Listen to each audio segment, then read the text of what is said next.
কিশোরগঞ্জের কটিয়াদী উপজেলার মশুয়া ইউনিয়ন পরিষদে ভিজিএফ এর চাল বিতরণ কর্মসূচি সম্পন্ন হয়েছে।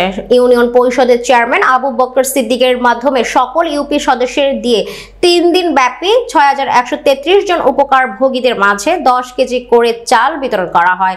এ সময় উপস্থিত ছিলেন মশুয়া ইউপির সদস্য শফিকুল ইসলাম শফিক, 3 ওয়ার্ড বিএনপির সভাপতি ফারুক মিয়া, মশুয়া ইউনিয়ন যুবদলের সাধারণ সম্পাদক হুমায়ুন আজাদ সহ মশুয়া ইউনিয়নের সকল সদস্য ও বিএনপি যুবদল ছাত্রদলের নেতৃবৃন্দ ডিজিটাল মিটারের মাধ্যমে পরিমাপ ও দরিদ্রদের মাঝে কার্ড বিতরণ করে সুশৃঙ্খলভাবে চাল বিতরণ করা হয় বলে দাবি সংশ্লিষ্টদের।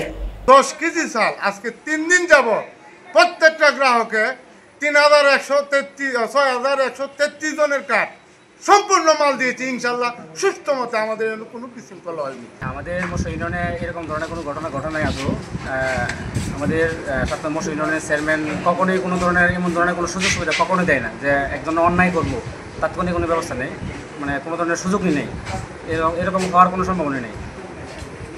তিনবারের চেয়ারম্যান ওনার নেতৃত্বে এবং ওনার সুদক্ষ মেম্বার 9টি ওয়ার্ডের 9 জন মেম্বার এবং মহিলা ভাইস চেয়ারম্যান সবার নেতৃত্বে ইউনিয়ন বিএনপি সভাপতি, সেক্রেটারি এবং ইউনিয়ন বিএনপির নেতৃবৃন্দ, যুবদল, ছাত্রদল, শ্রমিক দল, তাঁতি দল, অঙ্গ সংগঠনের সকল নেতৃবৃন্দ এখানে এই 3 দিন যাবৎ সকাল 8টা থেকে বিকাল 4টা পর্যন্ত কঠোর পরিশ্রমের মাধ্যমে এই 7 নং মৎস্য ইউনিয়নের প্রত্যন্ত বিনামূল্যে চালগুলা বজায় দিতে পারছি।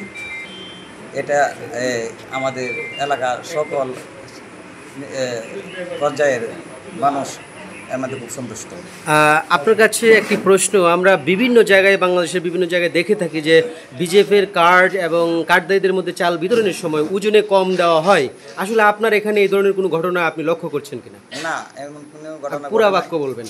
এমন কোনো ঘটনা আপনি পুরা, আমি যা কইছি কথাটা লেজু টাইম না, আপনি পুরা বাক্য বলেন। ঝামেলা হয় নাই, সবাই ঠিকমতো 10 কেজির চাল পাইছে। আপনার এলাকার খুব সুন্দরভাবে সুষ্ঠুভাবে আমাদের ইউনিয়নের সম্মানিত চেয়ারম্যান সাহেব গরিবদের মাঝে চাল বিতরণ করছেন। এতে কোনো ধরনের পুরা বাক্য বলবেন। হ্যাঁ, আমার এখানে বিতরণের সবে টেক অফিসার হিসাবে উপস্থিত ছিলেন মোহাম্মদ আবুল হোসেন, উপজেলা মাধ্যমিক শিক্ষা অফিসার। উনিও সুন্দরভাবে তাকে তদারকি করছেন, আমরা বিতরণ করছি। উনি দেখেছে সব বলছে খুব সুন্দরভাবে তালিকা দিছে। তালিকা অনুযায়ী বুধবার সকাল 8টা থেকে বিতরণ আরম্ভ করছি, বৃহস্পতিবারে সারাদিন করছি। আজকে শনিবার সকাল 8টা থেকে আমরা এই বিকাল 4টা পর্যন্ত চাল বিতরণ 10 কেজি করি।